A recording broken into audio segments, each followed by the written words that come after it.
The numbers are almost incomprehensible. World War II consumed approximately $4 trillion in today's dollars. To put that in perspective, if you spent $1 million every single day, it would take you nearly 11,000 years to spend that much money.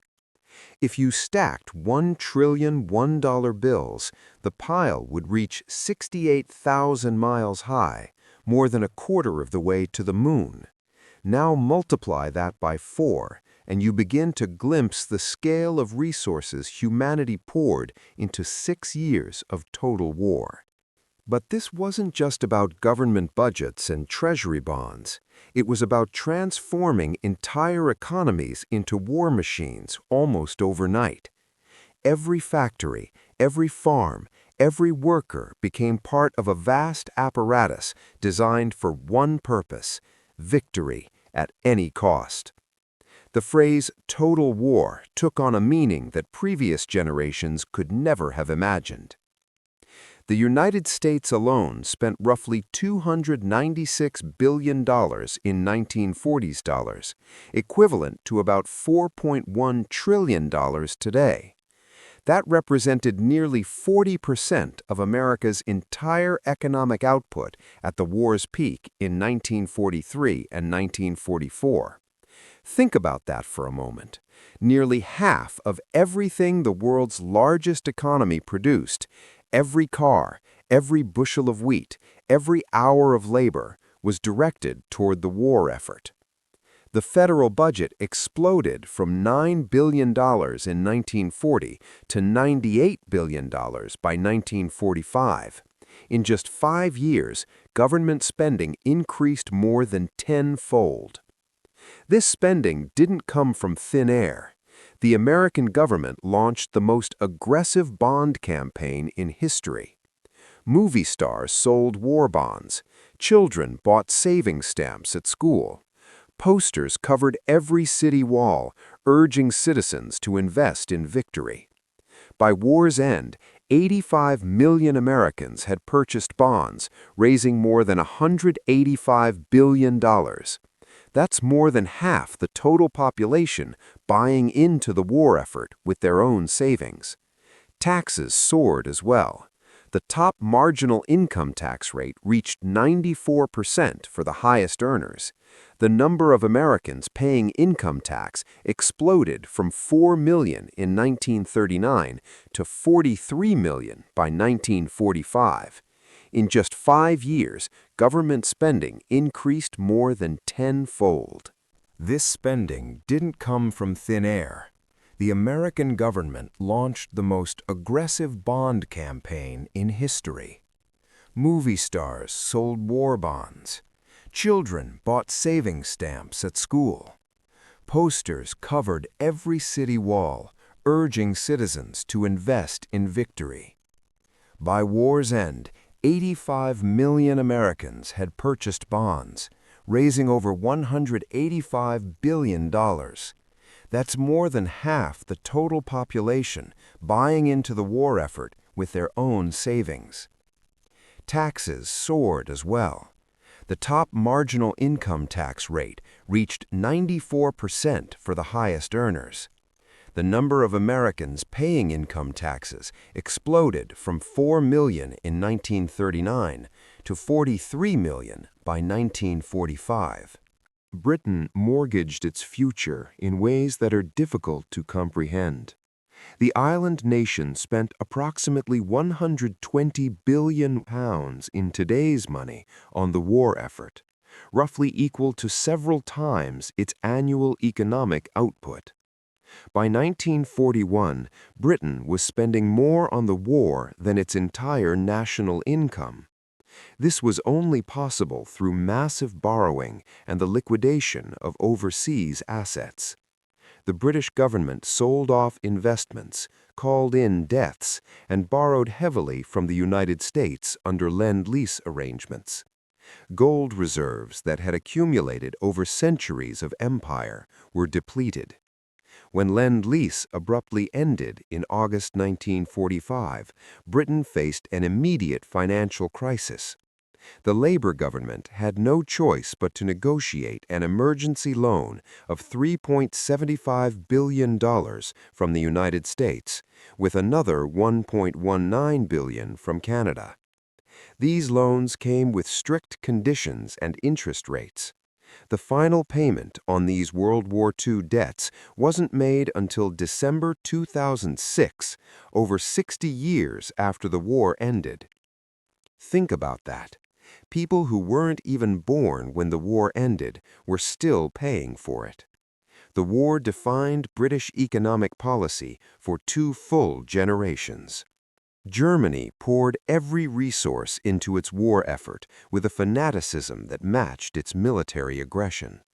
The Nazi regime spent an estimated 600 billion Reichsmarks on the war, roughly equivalent to $2.4 trillion in today's dollars. But these numbers barely capture the reality of Germany's war economy. The Nazis didn't just spend money, they plundered it. As German forces conquered territories across Europe, they systematically looted national treasuries, seized industrial equipment, confiscated art and valuables, and enslaved millions of workers.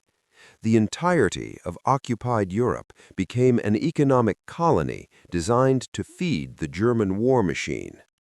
France alone was forced to pay 400 million francs per day in occupation costs. The Netherlands, Belgium, Norway, and every other conquered nation suffered similar extraction. The German government also printed money at reckless rates, creating inflation that was masked only by strict price controls and rationing. The entire economic system was built on the assumption of continued conquest and plunder. When conquest stopped and the tide turned, the whole structure began to collapse. By 1944, German war production actually peaked despite Allied bombing, but only through the use of slave labor and the complete militarization of society. Every economic indicator was subordinated to military production. The Soviet Union's economic sacrifice defies easy calculation. Official Soviet figures claimed war costs of 485 billion rubles, but this number is almost meaningless given the controlled Soviet economy and the artificial exchange rates of the time. What we know is that the USSR lost approximately 27 million people, saw 1,710 cities and towns destroyed, 70,000 villages burned, and 32,000 factories demolished. The industrial heartland of Ukraine and Western Russia, where much of Soviet heavy industry was located, became a battlefield.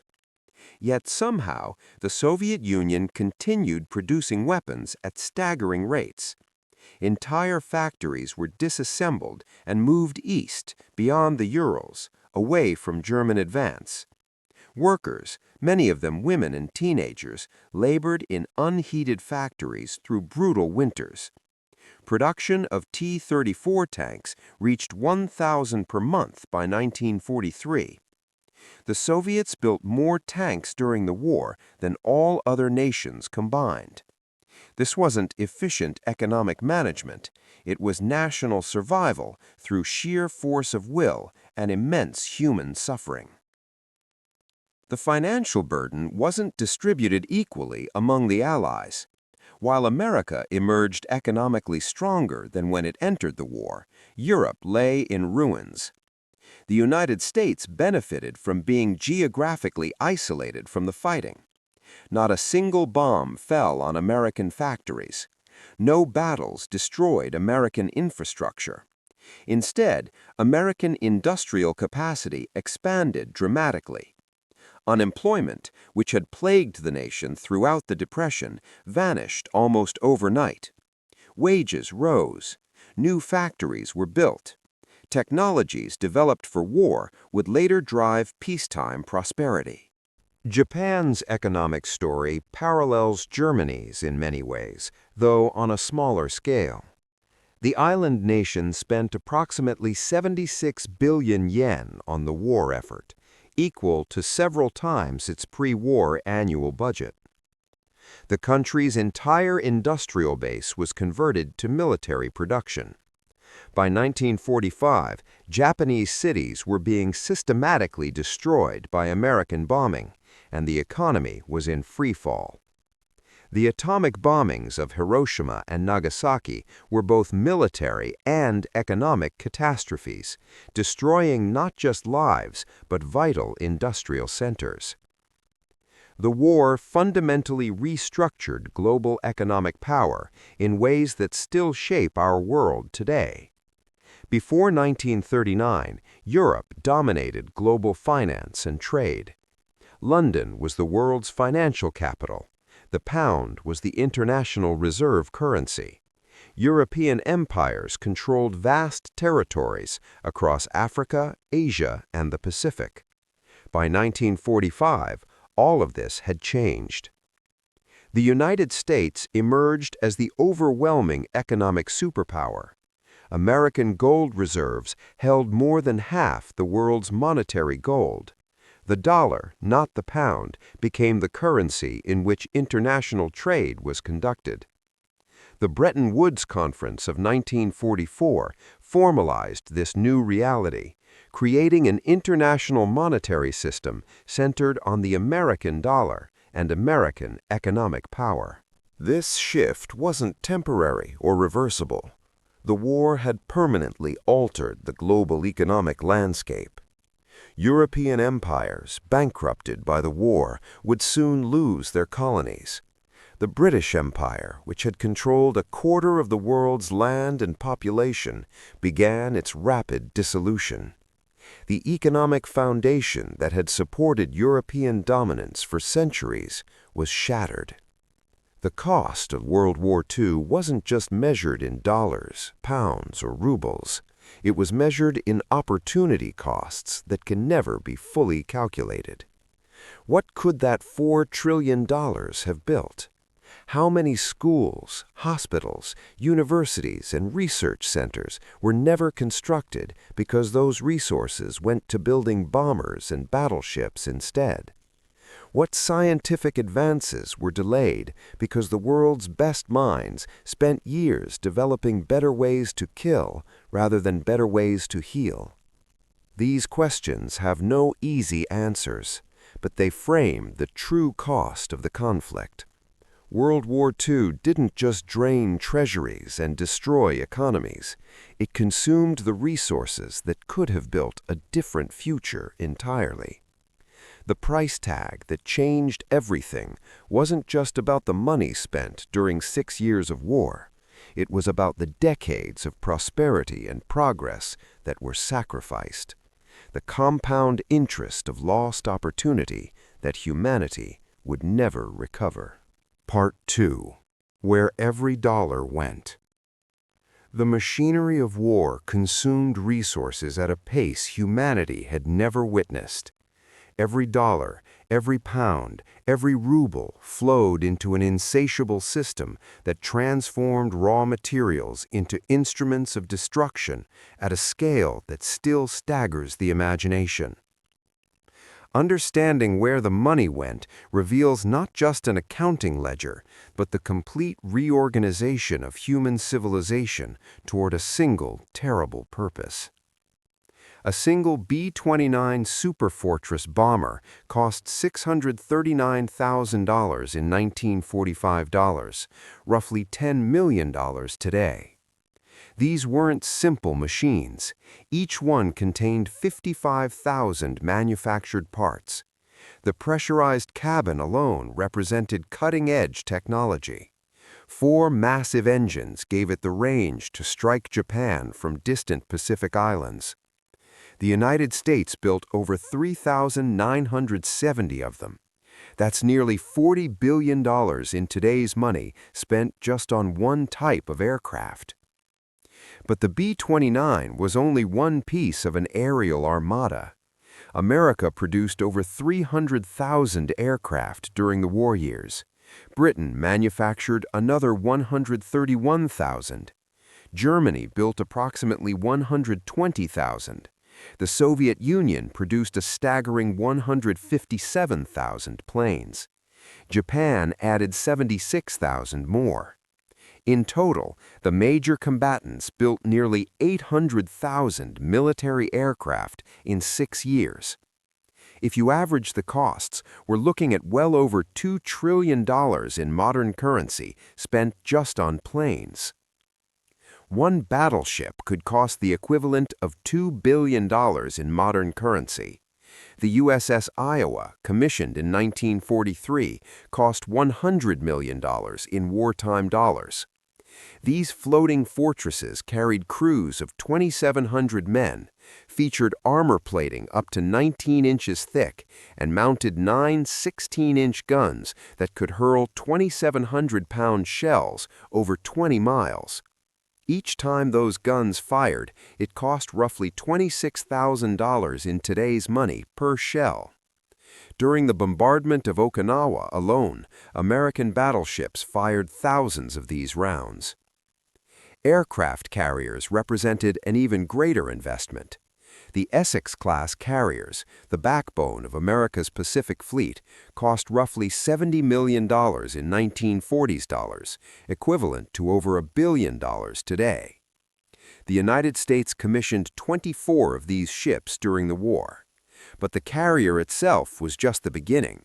Each one required dozens of aircraft, thousands of bombs and torpedoes, spare parts, fuel, and a crew of 3,400 men who all needed training, food, and equipment.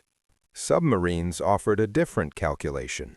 A German U-boat cost approximately $4 million in 1940s dollars, about $65 million today. Germany built over 1,150 of them during the war. American submarines were more expensive, costing around $6 million each in wartime dollars, but the U.S. built 288 of them. These underwater hunters consumed vast resources, not just in construction, but in the torpedoes they fired, each costing thousands of dollars, with success rates that meant firing multiple torpedoes for every ship sunk.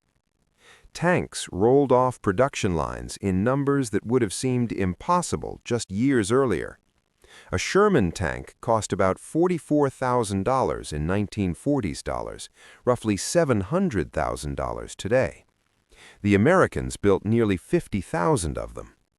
The Soviet T-34, cheaper and simpler, cost about $20,000 in equivalent dollars, yet the Soviets produced over 84,000 of them. German Tigers and Panthers were far more expensive, costing up to $100,000 each in wartime dollars, which partly explains why Germany only built about 6,000 Tigers, despite their superior capabilities. The economics of warfare meant that quantity often trumped quality. Consider the Manhattan Project alone, the secret program to develop atomic weapons. The final cost reached nearly $2 billion in 1940s dollars, equivalent to roughly $30 billion today. That's more than the entire GDP of many countries at the time, spent on a weapon that existed only in theory when the project began. At its peak, the Manhattan Project employed over 130,000 people, most of whom had no idea what they were building. Entire cities were constructed in secret, Oak Ridge, Tennessee, and Hanford, Washington, just to house workers and facilities.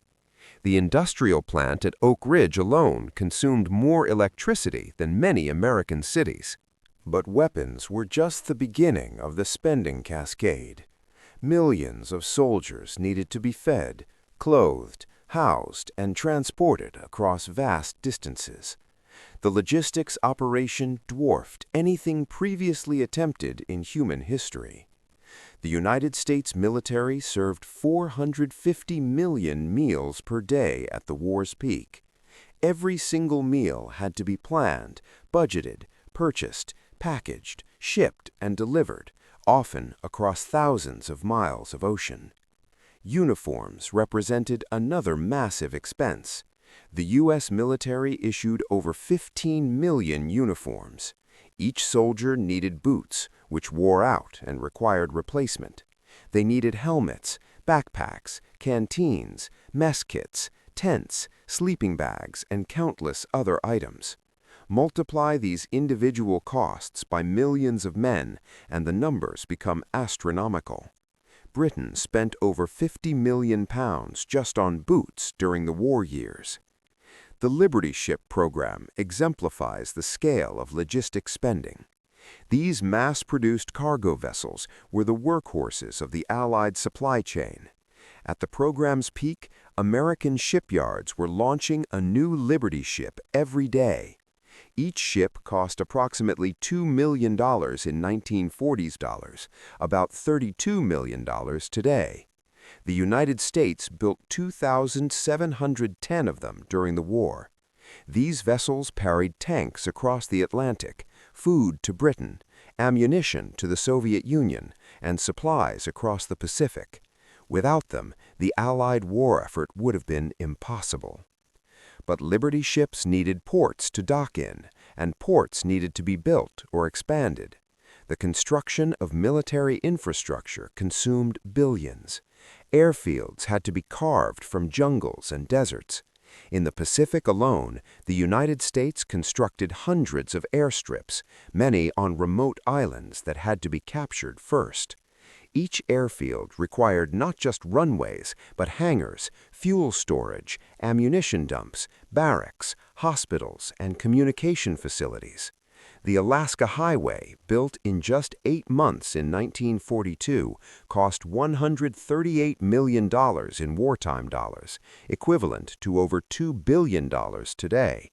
This 1,700-mile road through wilderness was constructed because of fears of Japanese invasion. Similar projects unfolded worldwide. Roads, railways, bridges, ports, and communication networks required massive investment. The infrastructure of war sprawled across continents. Then there were the hidden costs that never appeared in weapons procurement budgets, but consumed resources nonetheless. Research and development ate through billions of dollars. Radar technology, which proved decisive in the Battle of Britain and the Atlantic, required years of research and massive investment in manufacturing. Proximity fuses, which revolutionized anti-aircraft warfare, cost millions to develop. Jet engines, developed by both Germany and Britain during the war, represented the future of aviation, but required enormous research investments with no guarantee of success. Training costs alone could bankrupt a small nation. Pilot training was extraordinarily expensive. It cost roughly $100,000 in wartime dollars to train a single B-17 pilot, including the cost of training aircraft, fuel, instructor time, and facilities. The United States trained over 193,000 pilots during the war. That's nearly $20 billion in training costs alone, just for pilots in 1940s dollars. Medical care represented another vast expense. The U.S. military established over 1,400 hospitals worldwide. Entire hospital ships were built and staffed. Medical supplies had to be manufactured and distributed globally. Penicillin, which became widely available during the war, had to be mass-produced. The pharmaceutical industry expanded dramatically, building new facilities and hiring thousands of workers. Blood plasma had to be collected, processed, stored, and shipped. Every wounded soldier who survived represented both a medical success and a significant financial investment. Intelligence operations, though often invisible, consumed substantial resources. Code-breaking efforts like those at Bletchley Park in Britain required buildings, equipment, and hundreds of highly educated staff. The British Ultra program and American Magic operations to break Axis codes employed thousands of people and required early computing machines that were expensive to develop and operate. Spy networks, resistance movements, and covert operations all needed funding, equipment, and support. Nations borrowed heavily to sustain these expenditures. The United States sold war bonds through aggressive marketing campaigns. Britain negotiated loans. Germany plundered occupied territories and extracted wealth at gunpoint. The Soviet Union simply commanded its economy, directing all resources toward the war with no concern for market economics or individual choice. Every nation strained its financial systems to the breaking point. In some cases, governments simply printed money. This caused inflation that was masked by rationing and price controls during the war, but would explode afterward. The true cost of the war included this inflation, which eroded the value of savings and transferred wealth from citizens to governments. Germany's post-war hyperinflation in the 1940s made the currency essentially worthless, wiping out lifetime savings in a matter of months. The opportunity costs remain incalculable. Every factory producing tanks could have been producing tractors. Every shipyard building destroyers could have been building merchant vessels for peaceful trade. Every scientist working on better bombs could have been researching medicine or agriculture. The 6 years of war consumption represented not just what was spent, but what wasn't built, what wasn't discovered, what wasn't created for human benefit. Where did every dollar go? Into a vast machine that consumed the labor of millions, the resources of continents, and the wealth of nations, all to produce the most destructive conflict in human history. The accounting ledgers tell only part of the story. The real cost was in the redirection of human creativity and energy away from construction and toward destruction, a choice that shaped the world for generations to come.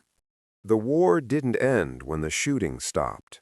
The financial consequences echoed for generations, reshaping economies, societies, and the global balance of power in ways that continue to influence our world today. The bill that came due was far larger than anyone anticipated, and it would take decades to pay. Europe faced total reconstruction on a scale never before attempted. Cities that had stood for 1,000 years were reduced to rubble. Warsaw was 85% destroyed. Rotterdam's city center was obliterated. Berlin was a landscape of ruins where people lived in cellars and bombed-out buildings. The industrial heartland of the Ruhr was a wasteland of destroyed factories. Transportation networks, railways, bridges, roads, ports were shattered across the continent. The human cost translated directly into economic devastation. Europe had lost millions of its most productive workers. Entire generations of young men were dead or disabled. The survivors faced malnutrition, disease, and homelessness. Agricultural production had collapsed. In the winter of 1946-47, one of the coldest on record, Europeans were starving. Children suffered from rickets and malnutrition. The black market flourished as official currencies became nearly worthless. The Marshall Plan, officially called the European Recovery Program, was America's answer to this catastrophe. Between 1948 and 1952, the United States invested over $13 billion, equivalent to roughly $160 billion today, to rebuild Western European economies. This wasn't pure charity, it was also strategic investment. American policymakers feared that economic desperation would drive European nations toward communism. The Marshall Plan aimed to create stable, prosperous democracies that would resist Soviet influence. The scale of Marshall Plan aid was unprecedented. To put it in perspective, $13 billion represented roughly 5% of America's GDP at the time. An equivalent program today would cost the United States over $1 trillion. The money rebuilt factories, restored transportation networks, stabilized currencies, and imported food and raw materials. Britain received $3.2 billion. France got $2.7 billion. West Germany received $1.4 billion, and Italy got $1.5 billion. Even neutral countries like Austria and Greece received substantial aid. The results were dramatic. Industrial production in Marshall Plan countries increased by 35% between 1948 and 1951. Agricultural output rose above pre-war levels. Trade expanded. Living standards improved. By 1952, Western Europe was on the path to unprecedented prosperity. The Marshall Plan proved that intelligent investment could rebuild shattered economies, but it also demonstrated the enormous costs of reconstruction. Without American aid, Europe might have remained in ruins for decades. Britain, despite being on the winning side, was bankrupted by the war. The nation that had ruled the world's largest empire, that had served as the global financial center for centuries, was suddenly broke.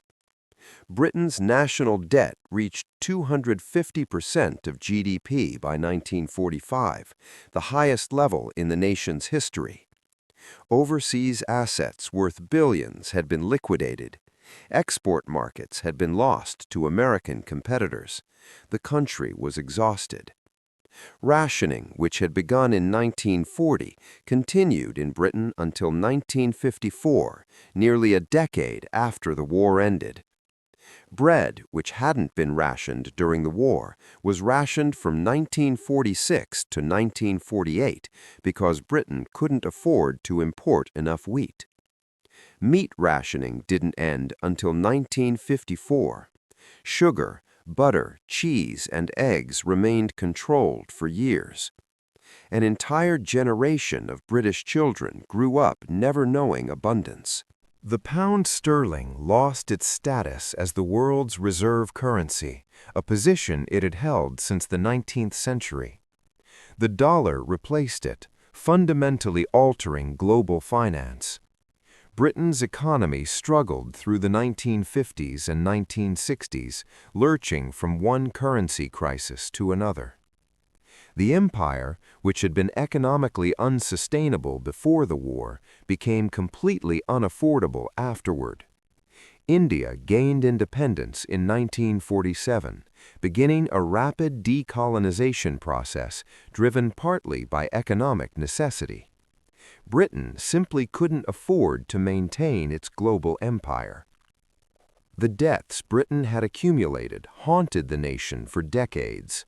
The American loan of 1945, with its 2% interest rate, required annual payments that strained British finances. The final payment wasn't made until December 31, 2006, 61 years after the war ended. British taxpayers were still paying for World War II in the 21st century, long after most veterans had died.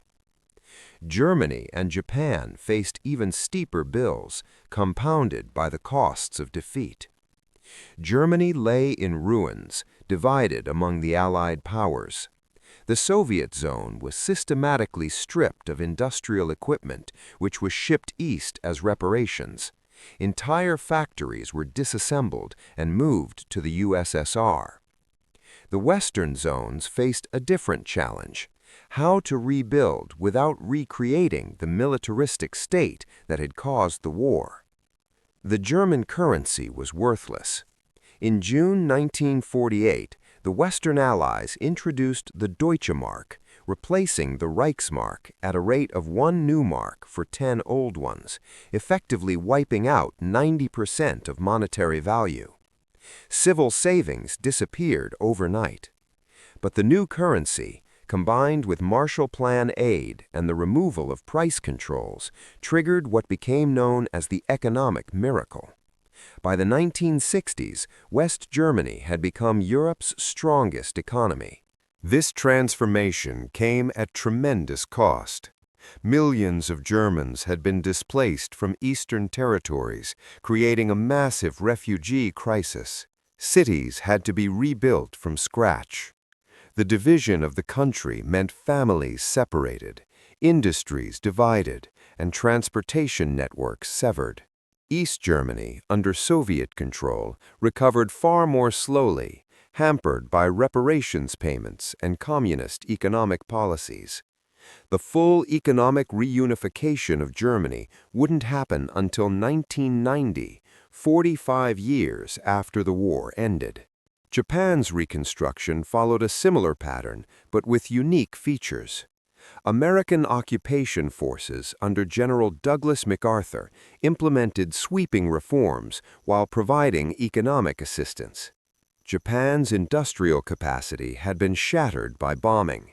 The atomic destruction of Hiroshima and Nagasaki represented not just horrific loss of life, but the obliteration of significant industrial centers.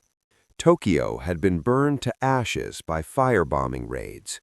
The Japanese economy in 1945 was operating at roughly 10% of its pre-war capacity. Millions of soldiers and civilians returned from overseas territories to a country that couldn't feed or house them. Inflation spiraled out of control. The black market dominated economic life. Yet within a decade, Japan was growing rapidly. By the 1960s, it was on track to become the world's second-largest economy. This miracle required not just American aid, but massive Japanese investment in education, infrastructure, and technology. The cost of rebuilding Japan, borne by both occupiers and Japanese themselves, ran into the hundreds of billions in modern dollars. The Soviet Union's recovery came at tremendous human cost that often went unmeasured in purely economic terms. Entire cities had to be rebuilt. Stalingrad, scene of the war's bloodiest battle, was reconstructed from complete ruins. Leningrad, which had endured a 900-day siege, needed total reconstruction. Agricultural production had collapsed, leading to famines in 1946 and 1947 that killed hundreds of thousands more people. The Soviet government received no Marshall Plan aid. Instead, Stalin extracted reparations from East Germany and other occupied territories. The USSR rebuilt through forced labor, central planning, and the continued sacrifice of its people. Living standards remained low through the 1950s. Consumer goods were scarce. Housing was cramped and primitive. The Soviet recovery prioritized heavy industry and military power over citizen welfare, a choice that would eventually contribute to the system's collapse decades later. The economic strain contributed to the hardline policies of the post-war Stalin era. Paranoia about economic weakness fed political repression. The arms race with the United States, which began almost immediately after the war, diverted resources that could have gone to reconstruction. The Soviet Union spent an estimated 15 to 20% of its GDP on military expenses throughout the Cold War, a burden that slowly strangled economic growth. For the United States, the war paradoxically created an economic boom that lasted decades. Military spending had pulled the nation out of the Great Depression definitively. Unemployment, which had reached 25% in 1933 and still hovered around 15% in 1940, fell to 1.2% by 1944. Wages rose substantially. Women entered the workforce in unprecedented numbers, changing American society permanently. New factories built for war production could be converted to peacetime manufacturing. American industry emerged from the war untouched by bombing and larger than ever. While European factories lay in ruins, American plants were modern and efficient. The United States produced roughly half of the world's manufactured goods in 1945. This dominance would last through the 1960s, creating an era of American prosperity that seemed almost miraculous compared to the Depression years.